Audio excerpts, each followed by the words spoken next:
نحمدہ ونصلی ونسلم علی رسولہ الکریم اما بعد۔ آج کے درس قرآن کا عنوان ہے اعتکاف قرآن کریم کی روشنی میں۔ شریعت مطہرہ میں اعتکاف کہتے ہیں انسان کے مسجد میں عبادت کی نیت سے ٹھہرنے کو۔ چنانچہ علامہ ابن منظور افریقی اپنی کتاب لسان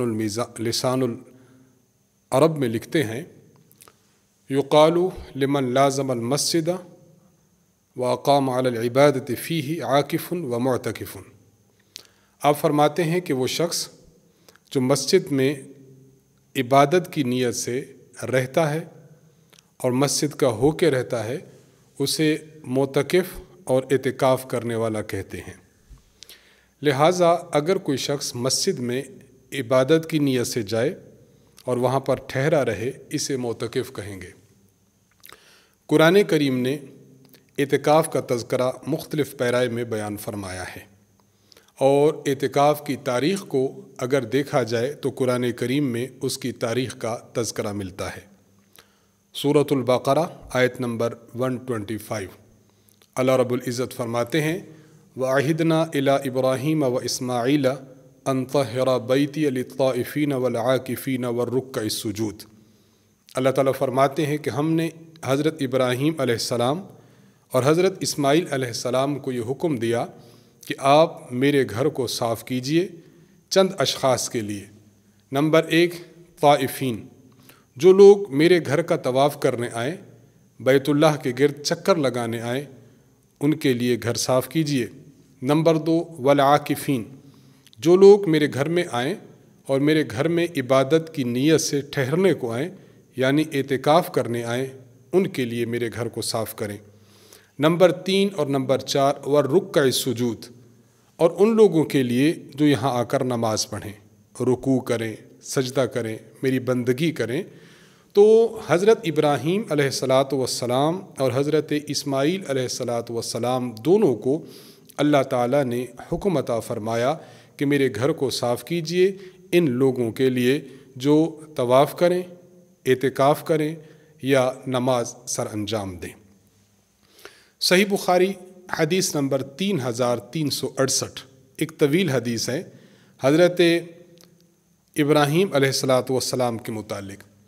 ابراہیم علیہ السلام معمول مقرر تھا، آپ اس معمول کے مطابق اپنی بیوی حضرت ہاجرہ اور اپنے بیٹے حضرت اسماعیل کو ملنے کے لیے بیت اللہ یعنی مکہ مکرمہ تشریف لاتے۔ ایک بار آپ تشریف لائے تو دیکھا کہ آپ کا ہونہار بیٹا تیر بنا رہا ہے اور ایک درخت کے نیچے بیٹھا ہے۔ آپ کو دیکھ کر وہ کھڑا ہوا اور حق کے والد ادب بجا لایا، تو آپ نے ان سے فرمایا کہ اللہ تعالیٰ نے مجھے ایک حکم دیا ہے اگر آپ میری معاملت کریں۔ حضرت ابراہیم علیہ السلام کے کہنے پر حضرت اسماعیل علیہ السلام عرض کرنے لگے، جی ابو جان میں دل و جان سے حاضر ہوں، آپ حکم فرمائیے۔ تو حضرت ابراہیم علیہ السلام نے حضرت اسماعیل علیہ السلام کو فرمایا کہ اللہ تعالیٰ نے مجھے حکم فرمایا ہے کہ یہ جو سامنے ٹیلا ہے، اشارہ کیا آپ نے ایک ٹیلا کی جانب، کہ یہاں پر میں اللہ کا گھر بناؤں۔ چنانچہ اللہ تعالیٰ نے ابراہیم علیہ السلام کو بیت اللہ کی بنیادوں کی اطلاع دے دی۔ ابراہیم علیہ السلام نے بنیادیں کھودیں تو بنیادیں نکل آئیں۔ حضرت اسماعیل علیہ السلام آپ کے معاون ہوئے، مستری کا کام ابراہیم علیہ السلام کرتے رہے اور پتھر لانے کا کام حضرت اسماعیل علیہ السلام کرتے رہے۔ گویا حضرت اسماعیل اور حضرت ابراہیم علیہ السلام ان دونوں نے کعبۃ اللہ کو تعمیر فرمایا، تو تعمیر کے اہم ترین مقاصد میں سے ایک مقصد بیت اللہ میں اعتکاف کرنا بھی ہے۔ اس سے یہ بات بخوبی ثابت ہوتی ہے کہ جس طرح طواف کرنے والوں کی خدمت کرنا اور ان کے لیے مطاف کو صاف رکھنا، اسی طرح نماز پڑھنے والوں کے لیے مسجد کو تیار کرنا، یہ بہت بڑی خدمت اور بہت عظیم جذبہ ہے۔ بالکل اسی طرح اعتکاف کرنے والے لوگوں کے لیے مسجد کو بارونق بنانا، مسجد کی پاکیزگی، مسجد کی صفائی ستھرائی کا خیال رکھنا، یہ بھی بہت بڑی عظیم عبادت ہے جو اللہ تعالیٰ نے دو انبیاء علیہمُصّلاۃ والسلام کے ذریعے سے امت کو سمجھائی ہے کہ جو لوگ مسجد میں بیٹھیں اعتکاف کی غرض سے تو ان کی خدمت کرنا یہ معمولی بات نہیں ہے، بہت عظیم الشان بات ہے۔ اعتکاف کی احناف کے ہاں 3 قسمیں ہیں۔ نمبر 1 اعتکاف واجب، نمبر 2 اعتکاف مسنون، نمبر 3 اعتکاف نفل۔ اعتکاف واجب یہ ہے کہ کوئی شخص یہ کہتا ہے، مثلا نظر مانتا ہے کہ اگر میرا فلاں کام ہو گیا تو میں اتنے دنوں کا اعتکاف مسجد میں بیٹھوں گا، یہ اعتکاف واجب ہے۔ یا اس کے علاوہ کوئی نظر نہ مانی، ویسے کہا کہ میں اللہ کی رضا کے لیے اتنے دنوں کا اعتکاف کروں گا، اتنے دنوں کا اعتکاف میرے ذمہ ہے، تو اس سے اس بندے پر لازم ہو جاتا ہے کہ اتنے دنوں کا اعتکاف مسجد میں کرے۔ رمضان المقدس کے آخری عشرے کا اعتکاف، یہ اعتکاف مسنون ہے۔ 21ویں روزے کی شام مغرب سے شروع ہو کر چاند کے نظر آنے تک، شوال کے چاند کے نظر آنے تک یہ اعتکاف ہے، اعتکاف مسنون۔ اور اعتکاف نفل یہ ہے کہ انسان جب مسجد میں داخل ہو جائے، داخل ہوتے ہوئے نیت کر لے کہ میں اللہ کے گھر میں داخل ہو رہا ہوں اور اعتکاف کی نیت کرتا ہوں۔ وہاں پر جو نیک اعمال سر انجام دے گا ان اعمال کا ثواب تو ملتا رہے گا، ساتھ ساتھ عبادت کی غرض سے مسجد میں رہنے پر اعتکاف کا ثواب بھی اس شخص کے نامہ اعمال میں لکھا جاتا رہے گا۔ جو ہی یہ شخص مسجد سے باہر آئے گا اس وقت اس کا اعتکاف ختم ہو جائے گا۔ تو اعتکاف کی یہ 3 اقسام ہیں، اور اعتکاف کی تاریخ خود دور ابراہیم علیہ الصلاۃ والسلام، حضرت ابراہیم اور حضرت اسماعیل علیہ الصلاۃ والسلام، ان دونوں کے دور سے ہمیں سمجھ میں آتی ہے۔ اعتکاف میں انسان اللہ تعالیٰ کی رضا، خدا کی خوشنودی کو حاصل کرنے کے لیے مسجد میں جا کر گویا ایک بندے نے اپنا پڑاؤ مسجد میں ڈال دیا کہ اے اللہ، اب میں آپ کی خدمت میں حاضر ہوں، آپ کے در پر پڑا ہوا ہوں، آپ ہی میری بخشش فرمائیے، مغفرت فرمائیے، میرے گناہوں کو معاف فرمائیے۔ دنیا کا ایک دستور ہے، اگر کوئی چھوٹا اپنے بڑے کے پاس جائے اور جا کر بیٹھ جائے کہ بس میں اب آپ کی خدمت میں حاضر ہوں، بس میرا کام کر دیجئے، تو بڑا اپنے ایک عظیم منصب کا خیال رکھتے ہوئے اس چھوٹے کو خوش کرتا ہے اور اس کا کام کر دیتا ہے۔ اللہ تبارک و تعالی پوری کی پوری کائنات کے خالق اور مالک ہیں۔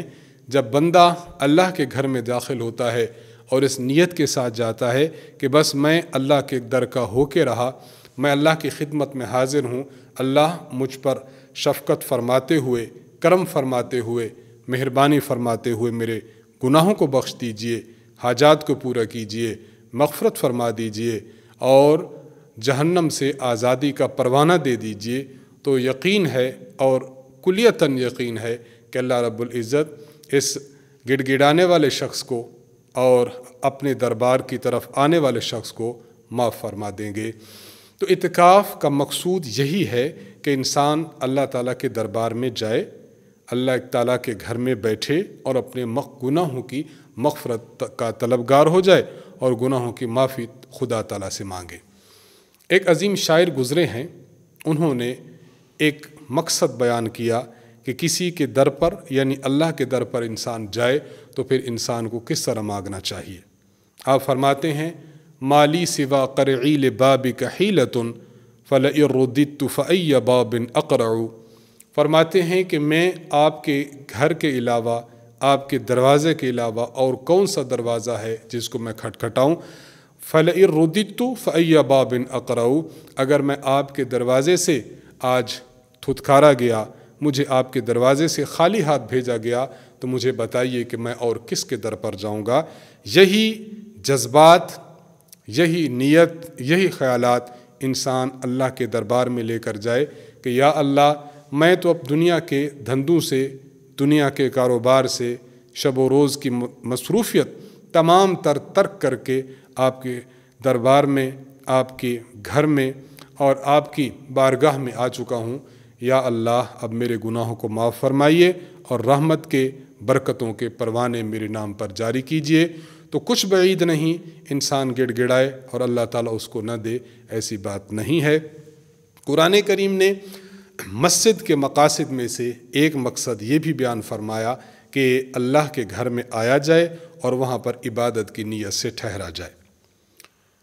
سورۃ البقرہ آیت نمبر 187، اس آیت اور اس آیت سے پیچھے اللہ تبارک و تعالیٰ نے تذکرہ فرمایا ابتدائے اسلام میں ایک ایسی بات، دو باتیں ایسی ہوا کرتی تھیں، احادیث مبارک میں صحیح بخاری کی حدیث ہے، مثلا غروب آفتاب پر روزہ افطار ہوتا تھا، افطاری کے بعد کھانا پینا اور بیوی سے قربت یہ جائز ہوتی تھی۔ ہاں اگر کوئی شخص اس دوران سو جائے تو سونے سے کھانا پینا اور بیوی کے ساتھ قربت یہ حرام ہو جاتے تھے۔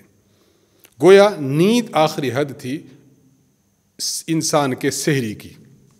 اب ایک صحابی ایسے تھے کہ جو دن کو کام کرتے رہے، تھکے ماندے آئے، جب گھر آئے تو کھانے کو کچھ نہیں تھا۔ حضرت قیس رضی اللہ عنہ ان کا نام ہے، اپنی بیوی سے فرمایا کہ میرے لیے جلدی سے کھانا تیار کرو۔ بیوی کھانا تیار کر کے لائی تو آپ اٹھے تو اس وقت بیوی آئی اور دیکھا کہ آپ تھکاوٹ کی وجہ سے سو چکے تھے۔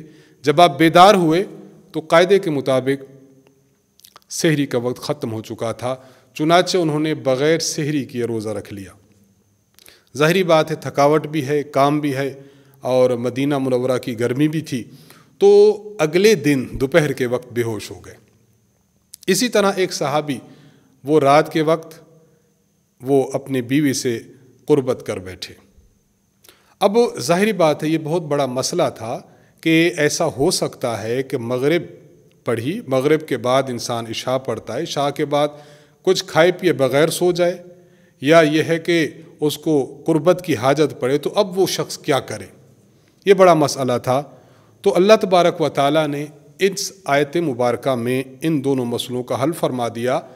حل یہ فرمایا کہ کھانا پینا تم لوگوں کے لیے جائز ہے، یعنی اگرچہ مغرب کے بعد، عشاء کے بعد تم سو بھی جاؤ، لیکن پھر بھی جب اٹھو گے تو سحری کا وقت ختم نہیں ہوا ہوگا، بلکہ جب تک طلوع فجر نہ ہو جائے اس وقت تک کھا پی سکتے ہو۔ اللہ تعالیٰ کے ارشاد ہے وَكُلُوا وَاشْرَبُوا حَتَّى يَتَبَيَّنَ لَكُمُ الْخَيْطُ الْأَبْيَضُ مِنَ الْخَيْطِ الْأَسْوَدِ مِنَ الْفَجْرِ۔ کھانے پینے کا معاملہ واضح ہو گیا کہ طلوع فجر سے پہلے پہلے کھا پی سکتے ہو، چاہے تم نے نیند بھی کر لی ہو۔ اور دوسرا وَأُحِلَّ لَكُمْ لَيْلَةَ الصِّيَامِ الرَّفَثُ إِلَىٰ نِسَائِكُمْ۔ رمضان المقدس کی راتوں میں انسان سو جائے، سو کے اٹھے تو اس کا روزہ شروع نہیں ہو چکا ہوگا، بلکہ رات کو اگر قربت کرنا چاہے تو قربت کر سکتا ہے۔ تو رمضان المقدس کی رات میں کھانا پینا اور قربت یہ تینوں چیزیں حلال کر دی گئیں، لیکن اللہ تعالیٰ نے اسی آیت کے آگے آیت نمبر 187 میں ارشاد فرمایا وَلَا تُبَاشِرُوهُنَّ وَأَنْتُمْ عَاكِفُونَ فِي الْمَسَاجِدِ۔ کھانے پینے کے معاملے میں رات میں تو ڈھیل دی گئی ہے کہ کھا پی سکتے ہو، لیکن اگر انسان مسجد میں اعتکاف بیٹھا ہے، اعتکاف سے باہر آتا ہے، مثلا کسی ضرورت کے تحت یا گھر میں کھانا لینے کے لیے کسی ضرورت کے تحت آیا، تو اب اعتکاف کی حالت میں بیوی سے قربت کرنا جائز نہیں ہے۔ یہ قرآن کریم سورۃ البقرہ آیت نمبر 187 میں اللہ تعالیٰ نے مسئلہ ارشاد فرمایا۔ اس سے بھی ہمیں ضمناً یہ سمجھ آیا کہ قرآن کریم نے اس مقام پر بھی اعتکاف کی بات کی ہے۔ گویا مردوں نے اعتکاف بیٹھنا ہے تو مسجد میں بیٹھنا ہے، مسجد میں اعتکاف بیٹھتے ہوئے کھانے پینے کی تو اجازت ہے، لیکن گھر جا کر قربت کی اجازت نہیں ہے۔ تو اعتکاف کا تذکرہ سورۃ البقرہ آیت نمبر 187 میں آ چکا۔ یہاں ایک بات بطور اہمیت کے سمجھی جائے، اللہ تعالیٰ نے ارشاد فرمایا وَلَا تُبَاشِرُوهُنَّ وَأَنْتُمْ عَاكِفُونَ فِي الْمَسَاجِدِ۔ بیویوں سے قربت مت کرو اس حال میں کہ تم مسجد میں اعتکاف کر رہے ہو۔ علامہ ابو بکر الجساس الحنفی رحمہ اللہ تعالی، انہوں نے اپنی کتاب احکام القرآن میں اس آیت کی تشریح میں ارشاد فرمایا وَأَمَّا شَرْطُ اللَّبْسِ فَفِي الرِّجَالِ خَاصَّةً دُونَ النِّسَاءِ۔ اللہ تعالیٰ نے یہ جو فرمایا وَأَنْتُمْ عَاكِفُونَ فِي الْمَسَاجِدِ کہ مومنو تم مسجد میں بیٹھ کر اپنی بیویوں سے مسجد میں اعتکاف کرتے ہوئے بیویوں سے مقاربت نہ کرو اور ان کے ساتھ جو ہے وہ قربت نہ کرو، اس کا معنی یہ ہے کہ مردوں کے بیٹھنے کی جگہ یہ مسجد ہے، عورتوں کے بیٹھنے کی جگہ مسجد نہیں ہے۔ کیوں؟ اس لیے کہ ظاہری بات ہے قربت مسجد میں نہیں کریں گے، قربت تو گھر جا کے کریں گے اگر کرنی ہوئی، تو بیوی تو گھر میں موجود ہے۔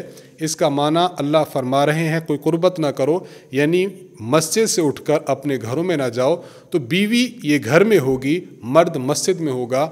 تو اس سے یہ معلوم ہوا کہ عورت کے اعتکاف کی جگہ یہ مسجد نہیں ہے، عورت کے اعتکاف کی جگہ گھر ہے۔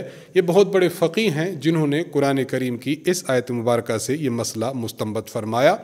تو خیر، قرآن کریم میں ان دو آیات سے واضح طور پر یہ بات معلوم ہوتی ہے کہ عبادت میں سے ایک اہم عبادت اعتکاف بھی ہے، جو بہت عظیم الشان تاریخ رکھتا ہے، عظیم الشان فضیلت رکھتا ہے۔ اور علامہ شرمبلالی رحمہ اللہ فرماتے ہیں اگر اعتکاف کو پورے ادب و آداب کے ساتھ کیا جائے تو یہ بہت بڑی عبادت ہے۔ تو ایک تو اس کی تاریخ اور ایک اس کی اہمیت ہمیں معلوم ہوئی، دوسرا یہ معلوم ہوا کہ اعتکاف مردوں کے لیے یہ مسجد کے ساتھ ہے، اور اسی سے مسئلہ مستنبط کیا ہے علامہ جساس رحمہ اللہ نے کہ عورت کے اعتکاف کی جگہ مسجد نہیں ہوگی۔ ظاہری بات ہے کہ عورت کے اعتکاف کی جگہ گھر میں ہوگی۔ تو قرآن کریم کی روشنی میں ہمیں اعتکاف کا تذکرہ معلوم ہو گیا کہ اعتکاف بہت بڑی فضیلت ہے اور بہت اہمیت کی حامل چیز ہے۔ اللہ تبارک و تعالیٰ سے دعا ہے کہ اللہ تعالیٰ ہمیں اعتکاف کرنے کی توفیق عطا فرمائے، اس کی اہمیت کو، اس کی فضیلت کو جاننے کی توفیق عطا فرمائے، اور اللہ تبارک و تعالیٰ ہمیں یہ توفیق دے کہ ہم اعتکاف بیٹھیں تو اللہ تبارک و تعالیٰ کے دربار میں خدا تعالیٰ کے حضور مناجات کریں، اپنے گناہوں کی معافی مانگیں، اور پوری امت مسلمہ کے لیے دعا کریں کہ اللہ تعالیٰ تمام امت مسلمہ پر اپنا خصوصی فضل و کرم فرمائے۔ وآخر دعوانا ان الحمد للہ رب العالمین۔